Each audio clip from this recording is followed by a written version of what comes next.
gracias. Sí, pues día difícil, harta actividades simultáneas, así que y una contingencia más o menos importante, entonces, pero de todas maneras se agradece mucho la instancia, la posibilidad de abrir esta información, de amplificarla. Y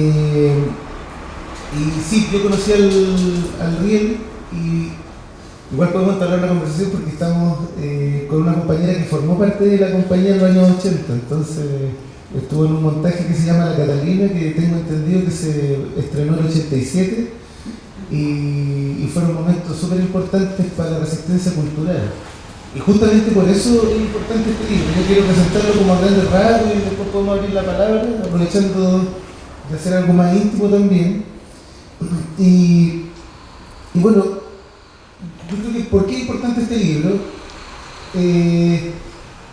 Yo creo que primero que nada porque se generó un relato histórico que hablaba del apagón cultural. Y hubo todo un sector de la cultura de la resistencia que estaba muy activo y que era gigantesco además. O sea, nosotros el año pasado también, quien estuvo en esa instancia que nos conocimos vía, ¿cómo se llama?, virtual, donde hicimos conversatorios sobre diferentes agrupaciones y diferentes compañías de teatro de la resistencia. Hablamos con algunos de los compañeros de la compañía de Teatro Q, con gente del Teatro Popular Periférico, donde estaba Sergio Buchmann, entre muchos otros. El Taller 666 también, que fue una escuela muy importante para formar gente, compañeros del Teatro Callejero también. Y bueno, ¿qué es lo que me pasa a mí cuando investigo la historia de Juan Vera? Que pasa que el Riel se fundó en el año 81 y su primer estreno fue el 82. Estaba vinculado a los sindicatos, entonces todos los montajes que ellos hacían eran en espacios no convencionales. Esa podría ser como la primera razón por la cual se habla o por lo menos no se registró tal vez, o se registró demasiado superficialmente y por lo tanto las nuevas generaciones de teatro no tienen ni idea de lo que se hizo en los espacios no convencionales. Y era una de las tantas compañías que hacía resistencia. Entonces, ¿por qué se instala Juan Vera en esos espacios? Juan Vera se instala porque ya desde la Unidad Popular él estaba buscando los lugares más alejados. Él está haciendo teatro en el Teatro Nuevo Popular, pero él quiere ir más allá y forma una compañía de teatro que se llama Teatro Campesino en Pudahuel, en los sectores agrarios de Pudahuel. En el periodo de la Unidad Popular logra montar 5 obras, auspiciado por el Ministerio de Agricultura. O sea, lo primero que hay que decir con respecto a esa referencia es que él era un recabarrenista con una línea importante, tratando de llevar el teatro donde el teatro no llega, lejos de, se podría decir, del oficialismo. Entonces lo lleva a los espacios y se adapta a los espacios no convencionales. Entonces, luego viene el golpe, sufre el exilio, hace teatro. Bueno, hay una historia larga, eso se puede ver también en lo que se registró del documental. Pero termina haciendo teatro en Inglaterra y vuelve el 79 con un premio que gana, con una beca, y se logra instalar nuevamente en Chile, investigando ¿cómo se llama?, en el sector de Puente Alto, con teatros marginales, donde el mismo Juan Vera a mano alzada escribe que tiene miedo de pasar a llevar a un compañero por no quebrarle, por la desnutrición que había. Eso está escrito en las bitácoras de Juan Vera. Y en ese momento el Juan Vera empieza a agrupar nuevamente, trabaja con Mario Villatoro, que son los dos integrantes que conforman inicialmente el Riel, y un grupo más amplio de actores, y montan la 504. Entonces, para volver al inicio de la conversación, el Riel se instala en el sindicato ferroviario y de ahí empieza a abrirse a otros espacios, tomas de terreno en el sector campesino, incluso tienen una gira hacia el sur y entonces qué es lo que lo hace importante? Es justamente eso. O sea, para mí Juan Vera, o en este caso la historia del Riel o la historia de Juan Vera, ha sido como una ventana también para ver toda una realidad que se acalló llegando a los años 90. Por lo menos lo que uno puede entender. Yo creo que todavía falta investigar mucho de eso. Yo creo que este año también uno se da cuenta que hay varias iniciativas que están ocurriendo simultáneamente de gente que está mirando ese periodo y que están dándose cuenta de que sí hubo una resistencia cultural y que no hubo nunca un apagón cultural. Entonces, por eso se hace tan importante. ¿Y qué es lo que ocurre detrás de eso? Lo que ocurre es que se pierde la posibilidad de negar la historia teatral tal cual fue. Y se cuenta un fragmento de la historia teatral que está mucho más presente en los espacios convencionales o en los espacios de un carácter más académico.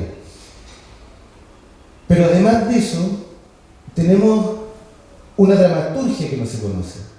Entonces, ¿qué es lo que pasa? Está el hecho histórico puntual de la historia del teatro, los diferentes montajes, lo que uno puede recabar cuando empieza a recibir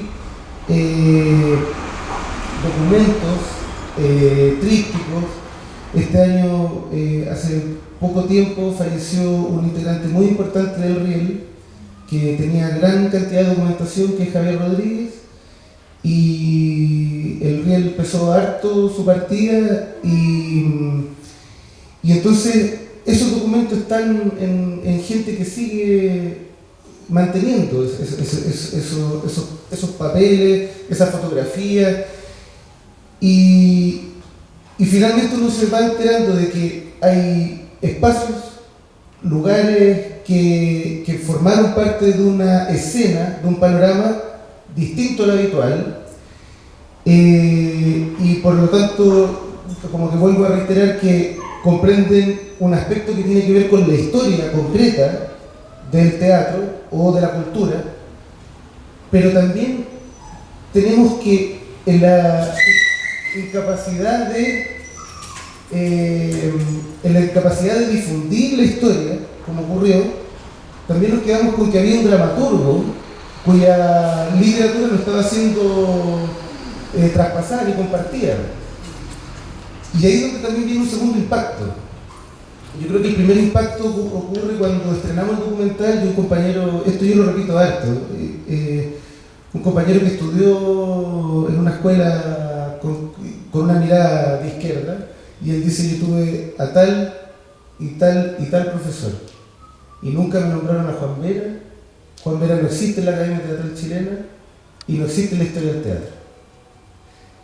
Y eso yo lo repito mucho porque a mí me impactó en ese conversatorio. Y de ahí ocurre que uno se encuentra con un dramaturgo que hasta el momento yo lo leo, y lo primero que nos impactaba al grupo que conformábamos nosotros era: pero ¿cómo puede ser que este nivel de dramaturgia no sea traspasado, que no haya sido nunca publicado? Eso nos parecía muy extraño. Uno de los integrantes del Riel, Renaldo Vallejo, una vez me dijo que él creía que era porque Juan Vera sigue siendo incómodo y que él pone en tela de juicio cosas que otros dramaturgos en algunos casos no han puesto. Y bueno, y ahí viene como la segunda pregunta: ¿qué contiene la escritura de Juan Vera? ¿Qué es lo que contiene para que sea tan incómodo? Yo creo que una de las razones por las cuales el Riel no se desarticula cuando termina la dictadura es que el objetivo revolucionario de Juan Vera no era solamente contra la dictadura, sino que era contra el capital. Era contra el capitalismo, era contra la estructura del capital. Y eso es lo que quería desarticular. Por eso él luchaba con la dramaturgia como herramienta, el teatro como herramienta de transformación. Entonces, ¿qué es lo que uno puede entender de esta dramaturgia, de este hilo conductor de la primera obra que pudimos rescatar del año 79, todavía en Inglaterra, hasta la última obra del año 2002? Es que, y no pudimos rescatarlo todo. Yo lo comentaba recién a Kena, que toda la obra que se escribió en la Unión Popular no la tenemos, y hay algunas obras que no pudimos recuperarlas del periodo de los 80, y hay otras obras que están inconclusas, pero están los extractos. Pero la obra las obras que están completas conforman este libro y que uno se da cuenta que tiene elementos que se debieran teorizar. Ahora que el libro existe físicamente, se debiera teorizar sobre qué compone la obra de Juan Vera. Lo que yo creo hasta el momento es que es un materialista histórico, que es una persona que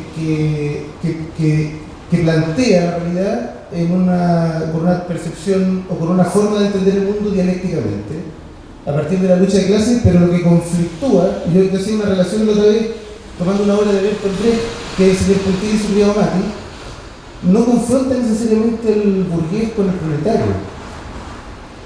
Yo creo que en muchos casos el burgués o el opresor no está. Confronta al proletario consigo mismo. Y eso lo hace también tener elementos que son recabarrelistas. O sea, la contradicción está en la propia clase, en la adquisición de conciencia de clase. Y por eso se hace vigente Juan Vera, por eso es necesario en la actualidad. Ese elemento, por ejemplo, está en la Caterina, donde los pescadores artesanales se confrontan a los propios problemas y los vicios de la clase que tienen que superar. Los vicios que la clase tiene que superar para unificarse en una lucha común. Entonces, el otro elemento es que nosotros, a través de lo que nos ha contado Ana María López, que es la directora del Riel, era la compañera Juan Vera, es que ella nos pudo dar a entender cómo se divide la obra de Juan Vera. Y la obra de Juan Vera se divide en obras que están basadas en los problemas históricos, donde está el salitre, los diálogos de la Merced, que tienen que ver con los problemas de la acumulación. Es una acumulación no originaria, pero sí son la explicación de la acumulación de la clase opresora, cómo se acumuló con la guerra del Pacífico, y ahí aparecen elementos que son propios de Mariátegui y que también están en Recabarren, que tiene que ver con los diálogos de la Merced, que nunca nos liberamos de la independencia. Y eso está muy claro en la obra de Juan Vera. Pasamos de una opresión colonialista a una opresión postcolonialista. Donde el inglés, en el caso del salitre, donde los ingleses pasaron a extraer nuestros recursos naturales, en este caso el salitre, y además con ciertas características absurdas, porque el salitre fue reemplazado rápidamente por el salitre sintético. Entonces, cómo Inglaterra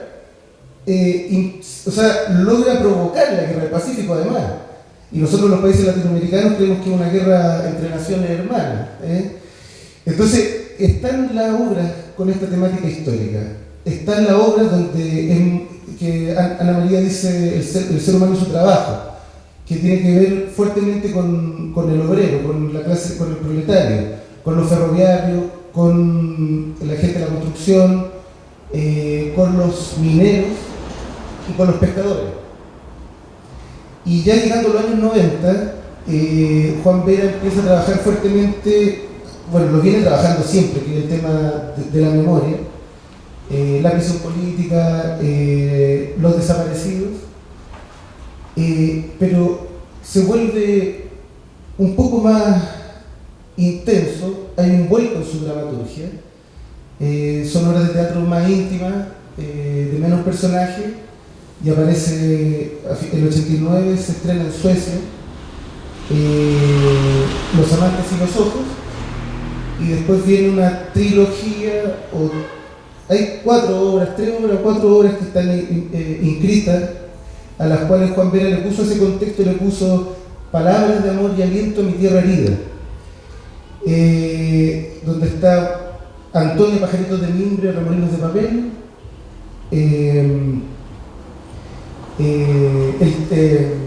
el tren de cobre, y una cuarta obra que se llama Señora por Dios fíjese. ¿Y qué es lo importante de esas 4 obras? Es la figura de la mujer. La figura de la mujer que sostiene, en algunos casos, la unidad de la clase. La mujer desaparecida, que reaparece como fantasma, a cuestionar a un hombre que la ha negado. yo creo que hay una crítica a una persona, no sé, que está inscrito que es un músico además de música docta. Hay una crítica fuerte ahí, yo creo que a un tipo de sujeto que se acomodó a un sistema que venía entrando en el neoliberalismo. Los amantes y los ojos, que habla de una mujer que resiste en dictadura mientras el hombre vuelve del exilio, lo cual es muy también, o sea, son diálogos muy fuertes donde el amor está presente, pero el amor se ve nuevamente atravesado por una visión dialéctica, por el sujeto como producto de la historia. Los personajes no son solamente individuos, sino que también son un producto del proceso histórico, son consecuencias del proceso histórico, pero además se confrontan dialécticamente. El Tren de Cobre, por ejemplo, habla de eso. El Tren de Cobre habla de una presa política que se fuga y se encuentra con unos compañeros en un tren en España, en medio del desierto. Y confronta a una mujer que es médico, que tuvo estudios, que proviene de una clase más acomodada al parecer, pero que se encuentra con la lucha contra la dictadura y cae presa, ayudando con sus conocimientos, frente a 3 ferroviarios que en algunos casos se podría decir de forma un poco dura, pero tienen extracción de clase, pero en algunos casos se dejan llevar por la familia burguesa, por la concepción de familia burguesa, y ahí es súper, bueno, ahí puedo detenerme un momento y decir que también hay elementos que provienen de Engels, de la concepción de familia, que después toma Alexandra Kollontai, con la relación de los sujetos en una familia que el proletario adopta de una clase ajena, que es la burguesía. Y Juan Vera se ríe en muchos textos, se ríe de esa familia, que no es comunitaria, de esa familia que es un núcleo aislado, que le cuesta sobrevivir frente a la estructura del sistema. Entonces, por eso yo creo que este libro se vuelve un libro importante, porque, y haciendo como una mirada anterior un poco a lo que pasa con el proceso histórico de la historia del teatro, que no se documentó lo suficiente y que yo creo que están habiendo instancias que se está documentando, sino que también si no se hubiese publicado este libro, no se podría teorizar posteriormente de una dramaturgia rica. En algunos casos me toca escuchar de cierta gente que ha escuchado del Riel, pero que no conoce Yo mismo nunca vi el Riel antes, yo lo vengo conociendo más o menos reciente, pero que hablan de un teatro panfletario, porque aquí todo pasó a ser panfletario, todo lo que era político para disminuir lo político. Se habló de lo panfletario, se quiso menoscabar lo político. Yo no sé si Bertolt Brecht le hubiese tocado vivir en ese periodo si no hubiese sido tratado de panfletario, y hubiese sido menoscabado. Entonces, es una dramaturgia, como les comentaba, amplia, bastante rica en contenido, que aborda distintos temas. Y hay una cuarta etapa que nosotros le pusimos como la obra póstuma en el fondo, que son 4 obras que nunca se estrenaron. O sea, una sí se estrenó, pero se estrenó el año que Juan Vera falleció, y Juan Vera nunca la pudo ver, que es Rayados. Y ahí hay una crítica brutal, yo creo que a la concertación. Es una crítica muy fuerte a cómo se introduce el neoliberalismo en sectores de pseudo-izquierda, y cómo nos va contaminando y finalmente pasa a ser un poco lo mismo. Y esa es una sátira muy divertida, llena de humor. La Guerra de la Sopa, por ejemplo, que se escribió por el año 81 y nunca se estrenó, o sea, se estrenó posterior al fallecimiento de Juan Vera, y yo creo que tiene que ver mucho con la barbarie. O sea, ya ese es un tema, ya hablando del tipo de obras que estamos relatando, La Guerra de la Sopa se sale, porque la guerra de la Sopa habla ya de un mundo de canibalismo post-apocalíptico, y era lo que se llegó a encontrar Juan Vera o sea, yo creo que era el imaginario que venía construyendo Juan Vera de lo que dejó en dictadura con el golpe y lo que llegó a encontrarse acá, en los estudios de Mercénica o las reflexiones que hizo a partir de la dictadura. Es una obra brutal, muy grotesca, y aparecen otras obras como Subescalón motorizado, donde se ríe también del ejército. Y por ahí se me está olvidando una, pero en el fondo lo que importa son cómo están instauradas estas cuatro, cómo se agrupan estos cuatro tipos de dramaturgia que finalmente conforman una única autoría, finalmente. Y bueno, más que nada eso, como la introducción que quería dar. Yo creo que, si alguien, no sé, como abrir la palabra por si podemos generar una conversación, algo más. Es que yo no me dio por ver. Pero te escuchaba. Y bueno, lo primero que me sucede cuando hablo, cuando converso de dramaturgia chilena, es que poco se lee teatro. Muy poco en Chile. Y mucho menos en Chile. Entonces me parece que esto es un ejercicio súper interesante comparable al que hicieron las chicas de Evidencia, sí, que son las dramaturgas del siglo XX en Chile. Recopilaron algunas obras de teatro de dramaturgas chilenas. Hicieron un libro que se llama Evidencia. Y ahí también uno puede teorizar con respecto al teatro, porque eso finalmente da el ejercicio. Y también me ha tocado de repente conversar con compañías que les digo, oye, ¿ustedes tienen el texto que están montando? No. Porque tampoco se escribe el teatro. Claro. Entonces es súper interesante el ejercicio de encontrar estas dramaturgias y que creo que así a la vez del camino, si no he leído a Juan Vera, pero escuchando de ti, creo que, bueno, el otro Juan, que es muy estudiado, muy montado, que Juan Radical, tiene que haberlo leído. ¿Se conocía? Se conocía. Sí. Sí, porque tiene mucho ahí de... Sí. Antes de seguir con ellos pertenecían al mismo contexto. Kena puede también darnos como luces de ese contexto mucho mejor que lo que puedo hablar yo, porque yo lo que conozco es a partir de los conversatorios. Pero sí hay diferencias muy marcadas en el tipo de dramaturgia.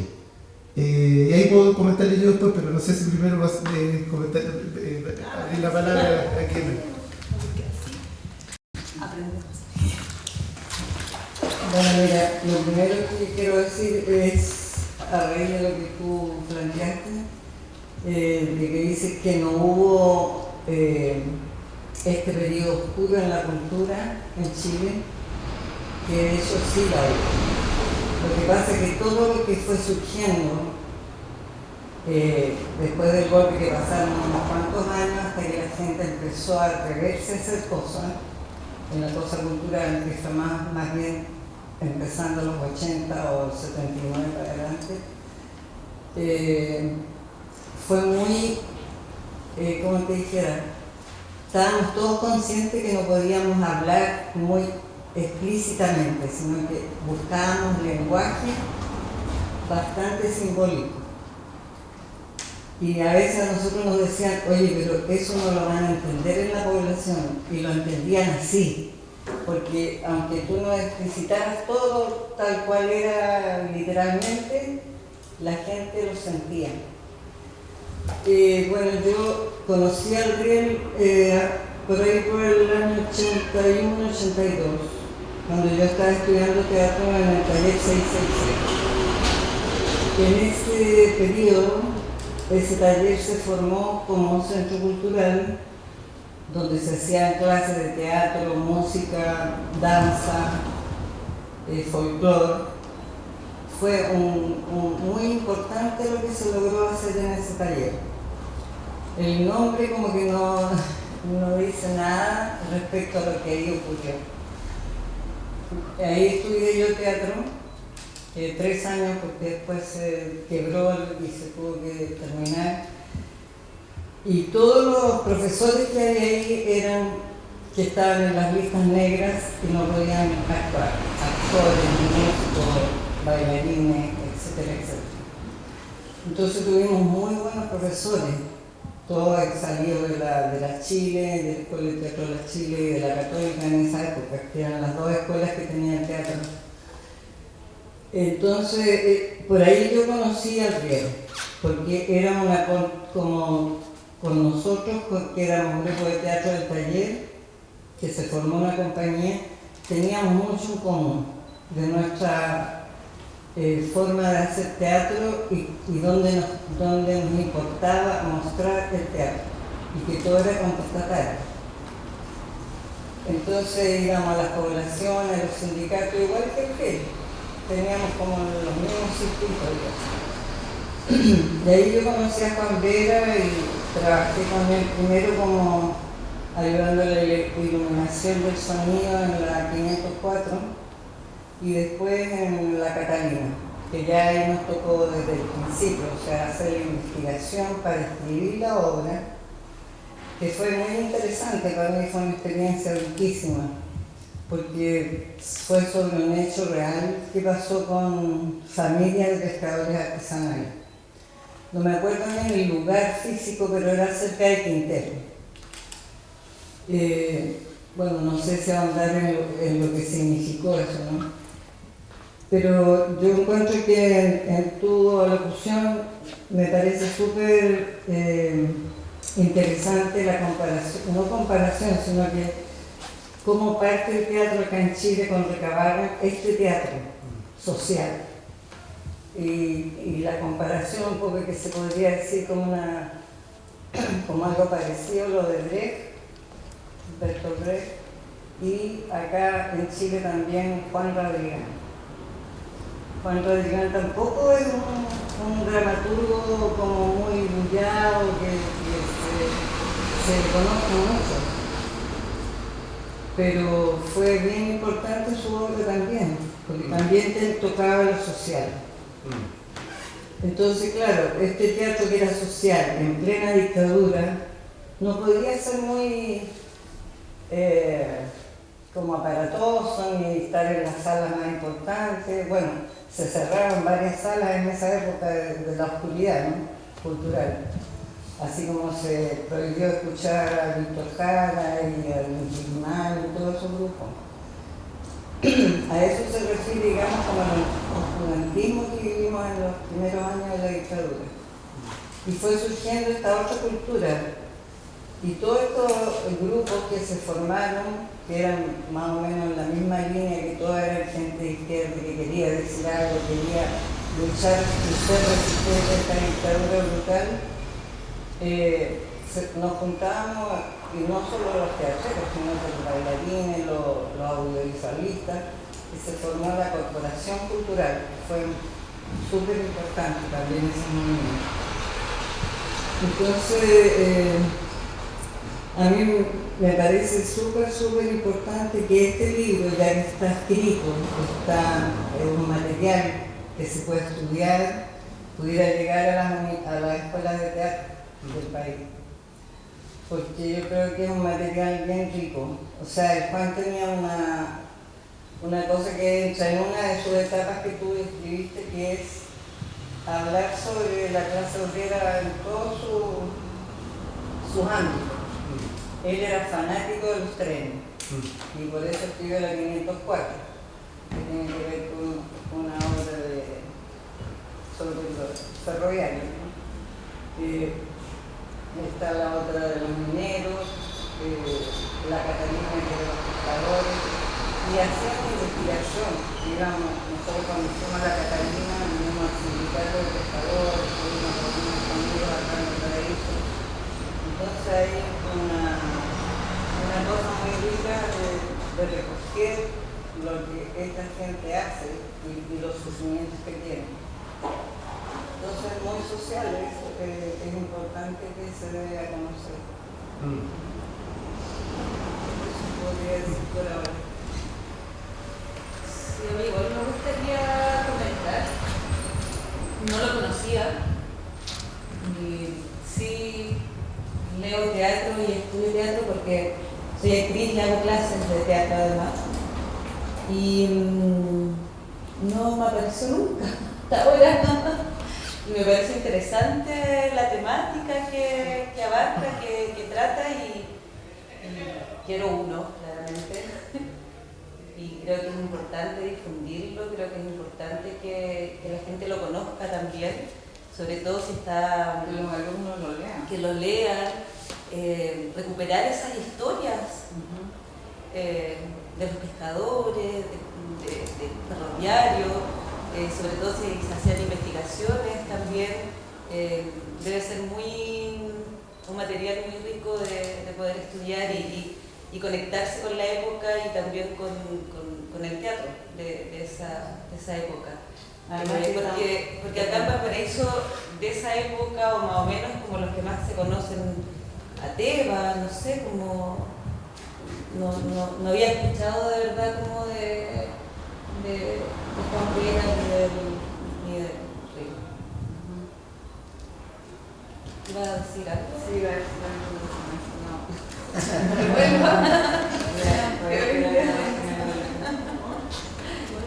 Que vengas, sí. Yo quería... Lo que te iba a decir es lo siguiente, que en el momento que estamos viviendo acá en Chile hoy día, presente, es muy parecido a lo que se vivió en la dictadura. No tiene mucha diferencia. Y lo que se nos viene yo creo que va a ser casi igual. Entonces todas estas cosas es importante que la gente las conozca. ¿Cómo usted explica eso? Porque o sea, yo también lo percibo, pero como a nivel más sensorial. Pero como porque tenemos el internet, todo el mundo puede hacer lo que quiera, como que no está esa, no sé, como que es muy distinto, como que se supuestamente, no sé, pero se percibe esa problema más grande. Bien joven, pero yo soy bien vieja, tengo 80 años, ahora cumplí ahora. Entonces yo viví la Unidad Popular, que mucha gente joven no tiene idea de lo que pasó en la Unidad Popular, solo lo que la derecha de este país ha querido enseñar y hacer ver. Fue un tiempo de una gran esperanza de que las cosas aquí en Chile cambiaran radicalmente y para hacer bien a todos los chilenos. Y por eso vino el golpe. El golpe fue del año 1 que estuvo Allende, lo empezaron a tramar. Bueno, como todos saben, con la ayuda del extranjero y toda la cuestión. Para callar. Y fue brutal porque trataron de eliminar a todos los que pudieran decir algo en contra de lo que estaba pasando. Entonces ahora está pasando un poco lo mismo. Todo este vuelco que ha tenido la gran que tuvimos a lo mejor en un momento con la revuelta, con el estallido social y con la elección del Boris y todo eso, pero se está viendo que no va a cambiar nada y que a lo mejor vamos a retroceder quizás desde los gobiernos a la Chile más práctica, que habíamos ido ganando un poco de terreno en lo social y ahora estamos, yo lo veo tristemente como que vamos para lo más, a lo peor, sobre todo con la cuestión de los carabineros, por lo que está pasando, es muy delicado y lo veo acompaño, la verdad. Sí, es delicado lo que está pasando. Independientemente de la época, hasta el siglo, los movimientos sociales son los que sacan adelante también las luchas del pueblo, pues no sé, 1903, la huelga portuaria, aquí mismo al lado, en Chaurren, la gente bajó del cerro porque querían mejorar el tema salarial, la dictadura, la gente se opone, no sé, como que todos los movimientos o todas las luchas que han habido socialmente es porque la gente también el pueblo se une. Es que llega un momento en que uno dice ya Basta. esto no da más, por eso fue la revuelta, no fue ni coordinada con nadie, no había cabezas que estuvieran dirigiendo eso. sino que fue masivo porque ya la gente decía esto no puede seguir. Pero ahora nos están poniendo la pata encima de eso. De hecho, yo Y pensaba... yo creo que no va a ser fácil hacer otra revuelta. Pensaba como en el tema cuando recién subió el aceite, subió Luca al tiro, ¿no? Y la gente, todos, asumimos eso nomás. Subió aquí a la chuta, pero en algún momento, cuando subieron el precio de la carne aquí en Chile, hubo la media protesta y la media huelga porque no aguantaron. Entonces, a lo mejor es eso lo que usted dice también, como a lo mejor después de todo lo que pasó con la revuelta, porque después de eso, de la pandemia, es que nos empezaron a subir todo, puede ser que se haya quedado un poco como dormido, y por eso creo que también es súper importante recopilar este tipo de historias que son inéditas de la época. O sea, no es que se esté escribiendo ahora de acuerdo a lo que pasó, es alguien que vivió también. Entonces, desde ahí también es importante como el rescate de... Y por eso él también vivió el exilio, yo también estuve exiliada. O sea, ese es un castigo súper grande, la gente no lo toma mucho en cuenta, pero el exilio que también es un castigo bastante brutal, así como las torturas, como todas las otras cosas más terribles que pasaron. Pero se trunca, yo estaba recién casada, tenía 3 hijos chicos, ella es una hija de la hija que yo tengo. Tú ya sabes.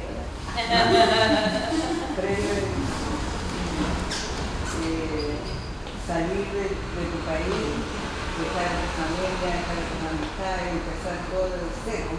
Y además que me imagino que desde allá también se veía cómo seguían luchando acá y como la impotencia de no poder o no. O sea, la gente fue, en muchos países fue muy solidaria con la gente que salió acá. Nosotros nos fuimos a Argentina, porque mi marido en ese tiempo dijo, esto no va a durar mucho, así que vámonos cerca. Pero nos tocó el golpe en Argentina también, que fue tan brutal como este. A mí me sucede que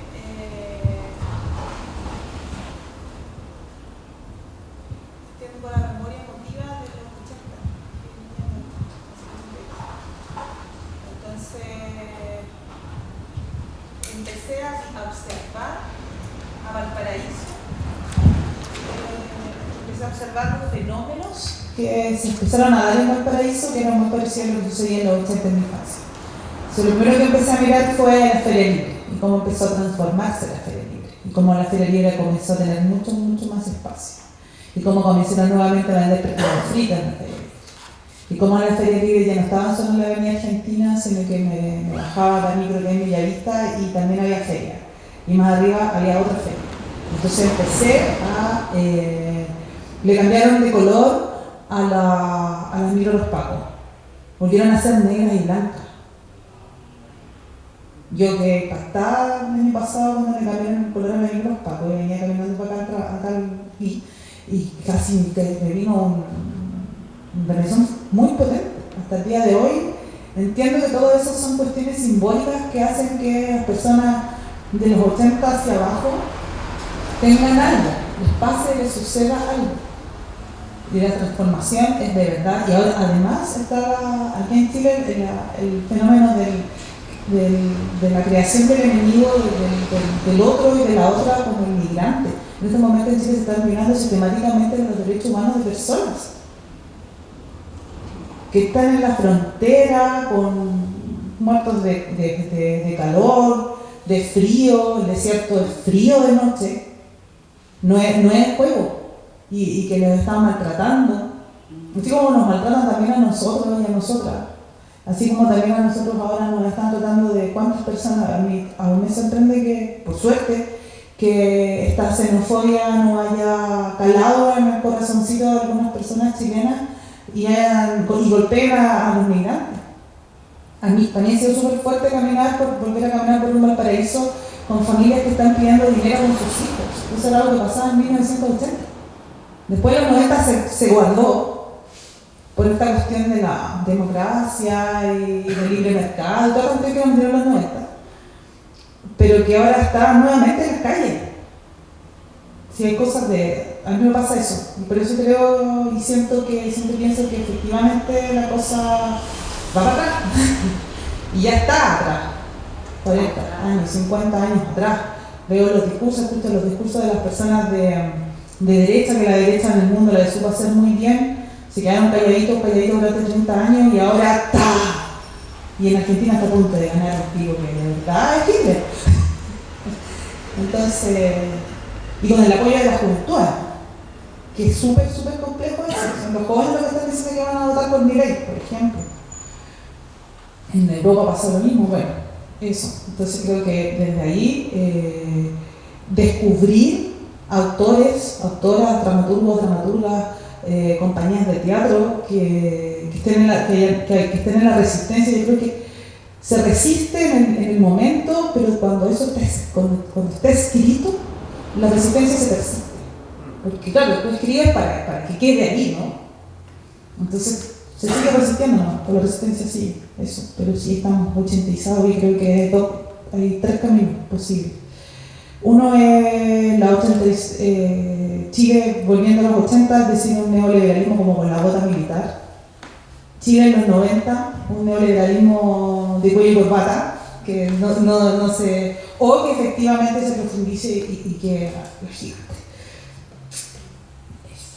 Eso.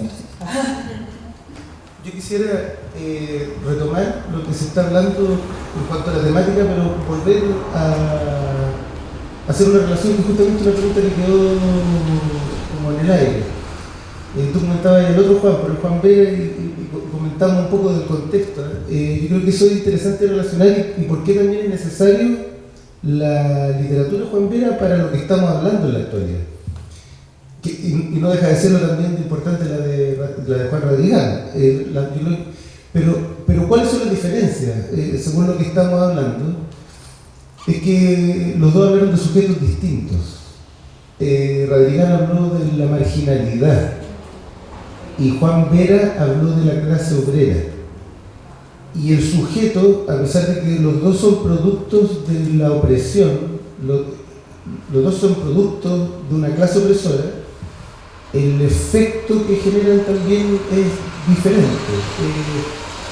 Por un lado, los dos se instalaron en espacios no convencionales durante los 80. Últimamente me ha tocado leer algunas cosas que se escriben sobre la dramaturgia de Radigual y la relación que se establece, por ejemplo, hay un libro que tiene un compendio de distintos análisis, por ejemplo, no recuerdo el título, pero se habla de lo trágico y se habla del existencialismo, y ahí profundizan y citan y se empieza a hablar de distintos autores, se habla de, no sé, bueno, de algunos de la escuela de Frankfurt incluso. Pero en Juan Vera, este sujeto es diferente. No es una crítica lo que voy a hacer, sino que una descripción en la dramaturgia de Radigual. En Radigual, por ejemplo, en Hechos Consumados, pareciera ser que el sujeto no tiene la capacidad de cambiar el estado de las cosas. Como que hay que asumir la tragedia. Exacto, porque está excluido. En cambio, en Juan Vera, la clase está en conflicto y debe unificarse para esa conciencia de clase revolucionaria. No es que por eso es muy difícil plantear este problema, porque a veces se malentiende. No es como poner a los dos uno contra el otro en su dramaturgia, sino que hay elementos que son literarios y que se pueden poner ahí. Por hacer el mismo ejemplo de la Catalina. En la Catalina el obrero tiene que confrontarse a sí mismo para estar unidos contra el sistema. Y eso yo creo que también es un elemento que ha hecho, que hace necesario que se incorpore la dramaturgia Juan Vera como algo que entrega otro elemento. Y por lo mismo por eso es muy difícil plantearlo, porque no es de merecer. sino que lograr analizar los elementos que analiza cada uno, los elementos que nos entrega cada uno en nuestra tradición, en nuestra tradición literaria.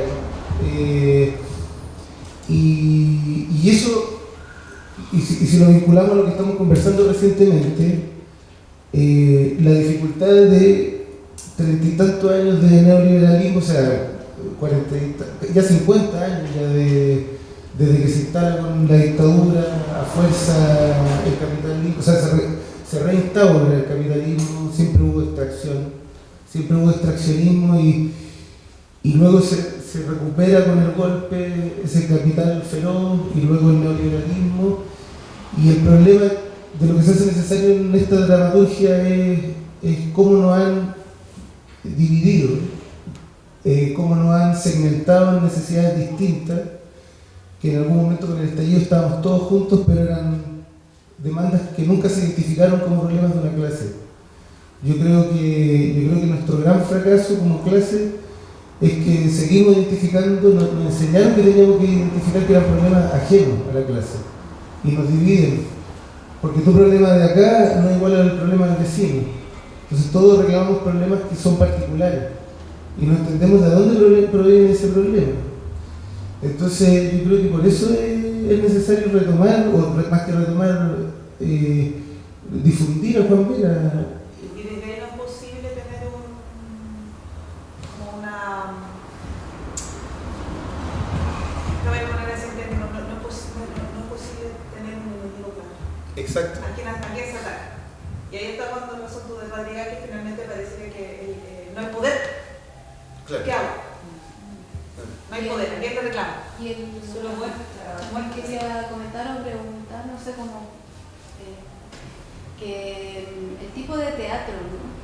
Creo que tengo algún recuerdo de tomar la hora donde participó mi mamá. El tipo de teatro es bien, como es muy realista, ¿no? Como un teatro que identifica, que te acerca como a verte, sobre todo a las personas que quizás son más ligadas a la parte productiva, trabajadora o sindicatos, como el tipo de teatro es simple, es realista, es como de verte, Sí. no se puede decir, pero Despeja. Te Despeja. despeja, claro, y te trae ahí a lo real, a verte más retratado como que siento que el teatro hoy día, y esto que decía él de las redes, y tantas cosas como la tecnología y tantas cosas que de repente como que tú pones más afuera, no sé, como que tú pones esto como, así como vi las redes, vi el teatro, no sé, y a mí me pasaba por lo menos de ver esas obras y era como, bueno, lo que te pasa en la casa, lo que te llega más, entonces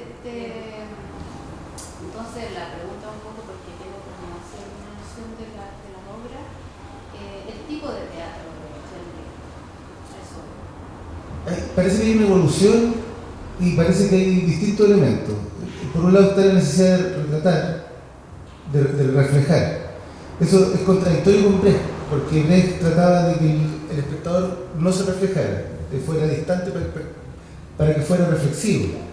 Entonces, sin embargo, Juan Vera tiene mucha influencia de Brecht, que ocupa el distanciamiento muy fuertemente, y hay un momento en que el Riel, más avanzado en el tiempo, empieza a hacer teatro circular. Y luego ya a finales de los 90 ya el teatro era completamente circular. Hay un montaje que es Los Diálogos de la Merced, donde el montaje eran 4 mesas, donde el público se sienta en las mesas y la T que se forma en medio de las 4 mesas es por donde transitan los actores, claro. Y los actores y el público come. Entonces ya hay un fogón, yo he visto las fotos, me han contado. Entonces, mientras tanto, era completamente, estaban adentro. Claro, y luego enrayado, el público está en distintos lados alrededor de la obra en el Museo de la Solidaridad, cuando estaba en Herrera, ahí en Barrio Yungay. Y entonces, claro, y bueno, hubo un periodo en que estuvieron en el Museo Histórico, tenían una sala ahí y ellos, hay anécdotas muy divertidas que cuentan de cuando tenían que pasar por entre medio de con el olor a los químicos y todo eso, y hacían talleres ahí, y ahí era el teatro, los relatos que cuentan era circular, era completamente circular, con muy pocos elementos por la escasez material. Pero también es cierto lo que dices tú, o sea, los relatos de la primera obra, que es la 504, a mí me ha tocado leer las bitácoras del Juan Vera, entonces es más fácil acercarse a la intención. Y efectivamente, a diferencia de Brecht, él quiere identificar, pero quiere agitar al público, porque hay entre los personajes hay un soplón, uno de los ferroviarios soplón de la CNI. Entonces, eso en dictadura, y además se reclama la mujer de la obra, que nuevamente la mujer como pilar que sostiene, la mujer de la obra reclama por el 1 de mayo a los mismos ferroviarios. Porque eso yo entrevistamos en estos mismos conversatorios a las 4 intérpretes de ese personaje que fueron sucediendo. Primero a Brana Bannman, a Carmen Prieto, a Muriel Cornejo y a Mariana Núñez. Y es muy interesante lo que dicen, porque el impacto que tenía el público trabajador frente a que se le increpara a los trabajadores de la obra sobre que no estaban celebrando el 1 de mayo. Y además hubo un soplón en escena. Entonces contaba, por ejemplo, yo hablé con la hija de María Villatoro, que era el actor dramaturgo también importante en la historia del Riel, que interpretó ese soplón, y en algunos casos le pegaron, porque aparte sacaba una pistola en escena. Entonces ese público no estaba habituado a ver obras de teatro y probablemente no necesariamente distinguía entre ficción y realidad. Entonces, claro, a diferencia de Brecht, esa identificación no era ornamental como lo que critica Brecht. Claro. La razón por la cual Brecht quiere distanciar es porque la mímesis era ornamental en un teatro para una tradición en la que se inscribe Brecht. Pero en el caso de Juan Vera, con otro contexto, con una tradición recabarrenista, quería identificar para incidir. Claro. Y probablemente también eso tenga reminiscencia en Isidora Aguirre, y en Agustín Ciré, de cómo tomaron la Brecht. Entonces, yo creo que hubo una evolución, porque hay un primer, tal vez no sé, todavía no lo tengo tan claro, pero hay un primer trabajo que es más realista y que se va perdiendo ese realismo, y que en algunos casos es más satírico, en algunos casos tiene estos elementos más poéticos. Javier Rodríguez, que yo mencioné hace poquito, él me habló una vez, y él me dijo que Isidora Aguirre fue muy importante para él y influyó en que su teatro fuera más político, pero que había una cualidad poética muy potente, y que eso en algún momento se recupera o se retoma de alguna manera. Y en esta tetralogía que yo les comentaba, que hablaba más con las temáticas de la memoria, la poesía es más presente también. Entonces, al parecer hay una línea que no se, o sea, pero que tiene como, no es uniforme en todo momento. Tiene elementos más realistas, con una tradición probablemente literaria que está más encasillada o más nutrida de lo latinoamericano, de lo chileno y de la tradición chilena de literatura, pero también hay elementos brechtianos, hay elementos de Harold Pinter también. Según el relato, no lo hemos podido ratificar completamente, en Inglaterra él fue alumno de Harold Pinter. Ya eso cuentan algunas personas, pero no hemos podido, porque hay una compañera que está haciendo entrevistas ahora en Inglaterra de manera totalmente autodidacta, independiente, por iniciativa propia, y no han logrado no han logrado corroborarlo de primera fuente. Pero también esta tetralogía de los años 90 tiene elementos estéticos que son muy de la influencia de Harold Pinter. Entonces, claro, yo creo que tiene diferentes elementos que yo creo que también hay que irlo ajustando y irlos precisando, yo creo. Oye, esa trilogía de la que tú hablas está acá. Está, sí. Porque nombraste una obra que con el mimbre.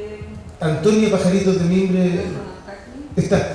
Sí, Sí. porque no, en el mimbre por lo menos no. Sí, sí. es la... Ah, sí, sí. Sí. Antonio Margarita Domingo. Ya. Y lo último, y con esto cierro, es que me hizo recordar que me encontré con una bitácora de Juan Vera que habla de la 504 y él hace como una especie de constata la cantidad de público que había en cada montaje y es realmente impresionante. Él cuenta que en el preestreno de la 504, y eso lo confirma también Rafael Ahumada, que en un conversatorio fue el primero que dirigió la 504. La escribió Juan Vera, la actúa Mario Villatoro Juan Vera, olvidé el tercero y... El rey Mango de México. Sí, parece que sí. Y luego hablan de... En el preestreno están hablando de un público de 100 personas. En el estreno oficial, 300 personas. Y sucesivamente, en los distintos sindicatos, hablan hasta de 450 personas. O sea, y mensualmente 3 funciones durante todo el año. La función del 1 de mayo, por ejemplo. Entonces, lo que se omite de la historia del teatro es un panorama completo que no se está enseñando, que no se está llevando a cabo. Entonces, o sea, hablamos de un público de 450 personas y luego en el movimiento sindical, porque lo político y sindical convocaba, pero claro, ya sé que era un nivel de... Y cuando tenías que hacer, tuvieron una campaña que se hablaba de un teatro en tu barrio, era más difícil convocar. Cuando se trataba de movilizar a los vecinos de los mismos sectores, igual se llegaba a un público, pero era más difícil. En esa época los sindicatos todavía eran fuertes. Los años 80 eran fuertes, tenían teatro, tenían lugares donde la gente se juntaba y se reconocía también. Eso fue mermando ya a mediados del año 80 en adelante. Sí. Igual ese escenario, yo me imagino el día en un teatro en un sindicato. Me cuesta como, no sé, ¿qué pasaría? ¿Qué pasa? No sé. Sí, porque el periodismo es muy bien su trabajo. Sí, o la institución en general hace eso. Nosotros el año pasado hicimos una Que vez. vayan o vayan a un mall, Sí. algo así, Claro. o O que lleguen a una obra de teatro. Y aparte también está lo que dice que tiene que ver con el autorreconocimiento. Ya casi nadie en este país dice que es pobre. Entonces, por favor, todos somos pobres. O sea, ¿hasta cuándo? Pero todos están endeudados con las tarjetas. Exacto, como ahora pueden pagar en cómodas cuotas su pobreza, podemos en realidad pagar en cómodas cuotas nuestra pobreza, sentimos que no somos pobres. Pero somos pobres, somos nadie, como diría Eduardo. Eso. Quiero dar un aviso nada más. Que en este momento el Riel está montando una obra, en este momento están en un sindicato de la construcción, en el barrio Todesca, en la Confederación de la Construcción. Y mañana, si conocen gente en Santiago, esa misma obra que escribió Marcela Schultz es un homenaje. Ella toma de distintas obras de Juan Vera los personajes femeninos y escribe con las personalidades de esos personajes. Y hace una obra Marcela escribe de manera muy poética y confronta a esas 5 mujeres y las hace dialogar. Entonces, como un homenaje en el fondo a esos personajes, y esa obra se está estrenando mañana, o sea, hoy día el preestreno, claro, y mañana en Villa Grimaldi. Que ojalá, bueno, va a llover al parecer, entonces puede que corra el riesgo de tal vez de desplazarla, sí. Y al mismo tiempo está la 504 después de como del 84, 85, que fue la última vez que se dio, y este año, el año pasado se estrenó en el Cidarte y luego se ha dado en otros lados. Y va a estar por el barrio de Brasil en un teatro que se llama Rosario. Entonces está como entre el sindicato y el teatro Rosario, está como el río está. Así que por si acaso. Y lo otro. Ya, pues, hay que venir. Entonces, y lo otro es que el documental, tú que eres profe o si conocen gente de teatro, ese está liberado. Porque ¿Cómo se llama? ¿Lo tienes? el Riel de Juan Vera está en YouTube, hay que poner el Riel de Juan Vera. Y bueno, es una historia más o menos cronológica, un documental bastante artesanal. Y mi objetivo no era estar postulando en los festivales de teatro, era como de repente abrir puertas justamente en la universidad y justo llegó la pandemia, entonces nunca, y ahí lo liberamos porque, y generó inmediatamente una reacción. lo vieron rápidamente en alguna escuela, está en el archivo, yo no había llegado, así que está en el archivo de la Católica, así que lo importante es que eso se repita para otras escuelas y que se pueda ir de a poco como instaurando como parte de nuestra tradición. Que se Como rescate de la memoria del teatro chileno. la idea es cuando tengamos un mejor proyector, ese mostraré ese documental, el del Riel, y el documental del proceso de trabajo que hicieron las chicas de evidencia. Que también es un documental de cómo ellas hicieron el trabajo recopilatorio de las novaturas del siglo XX. Una pregunta, y esta recopilación, esta investigación de toda esta condición de peligro, ¿cómo se hizo con el teatro? Sí, a pulso y transcribiendo, porque todo era papel roneo, máquina de escribir y algunas cosas a mano. Entonces, por ejemplo, nosotros cuando sacamos los cuadernillos, sacamos las primeras versiones y luego, por ejemplo, en algunas obras como el Tren de Cobre nos dimos cuenta que habían otros fragmentos y los incorporamos, porque, y ahí la Marcela que estuvo en ese montaje, nos contaba con los chicos que eran de esa época, de los años 90, que el Juan Vera los tenía locos porque él le había entregado un texto que se estaban aprendiendo y a los pocos días del estreno le pasaba otro trago, tenían que aprendérselo en unos días. Entonces eso lo incorporamos. Incluso Los Amantes y los Ojos también tiene un final, pero cuando se estrenó el final cambia, porque seguramente en la cabeza de él algo debe haber pasado. Entonces fue transcribir casi el 100%. Con la Catalina tuvimos suerte, porque la Catalina se montó en 2017, entonces ese elenco la transcribió. Entonces ahí, entre el elenco, la tarea como del elenco transcribirla. Y tuvimos suerte porque nos quedó transcrita. Pero la otra obra fue, primero transcribimos, de a poco transcribimos 4, después transcribimos 7, y ya cuando dijimos, el Rodrigo, mi socio con que trabajamos en la editorial, me dijo, ya, pero no vayamos de a poco, hagamos el libro de teatro completo y de esa manera entreguemos el panorama en el fondo, porque nosotros también teníamos una posibilidad de hacer compendios como agruparla temáticamente, las obras de los 90, las obras más de los 80, o las obras que son póstumas, por ejemplo. Entonces sí, entonces así podemos generar al tiro una visión total de así que esa fue fue harto deseo. Hubieron colaboraciones también, no fuimos solamente, en ese tiempo había otras compañeras que también trabajaron. Yo trabajaba en un colegio y de repente me ayudaron unos profes por ahí a transcribir parte, entonces fue un trabajo con harta ayuda y cooperatividad, así que Trabajos. ¿ah? Como deben ser los trabajos, que deben ser capitalistas. Sí. Oye, ¿cómo se puede conseguir, no sé si uno lo difunde o qué sé yo, dónde lo...? Hay una librería acá donde el Rodrigo está distribuyendo, pero puedo preguntarle y le mando darle el la contacto. Sí. para poder Sí, difundir, porque de hecho en caso que alguien pero claro, hemos abarcado más Santiago por una cosa de espacio, pero sí el Rodrigo me ha mandado para otros lados, pero puedo averiguar bien, porque él es el que distribuye. Porque la escuela de teatro de acá, Paraíso, podría... Sería muy bueno, sí. que tenga, que sea un domo acá, la UCLA acá. ¿A dónde haces clases? Yo estoy en Elita, sí, estoy en Villa Alemana, acá también, estoy hace poco haciendo un reemplazo administrativo. Y también he hecho unos trabajos en la cárcel, en el parque. De hecho, ayer estrenamos Las Aventuras de Sayén, que es una miniserie para niños y niñas para acercar el arte. Así que como yo creo que muchas cosas. Bueno, agradecerte por venir. A ustedes. Bueno, yo ya quiero el libro, así que quiero leer esto. Agradecerle a todos ustedes y a todos su presencia. Esperemos que nos podamos volver a ver. En mayo tenemos también presentaciones de obras de teatro de aquí de Valparaíso, de compañías de teatro de Valparaíso.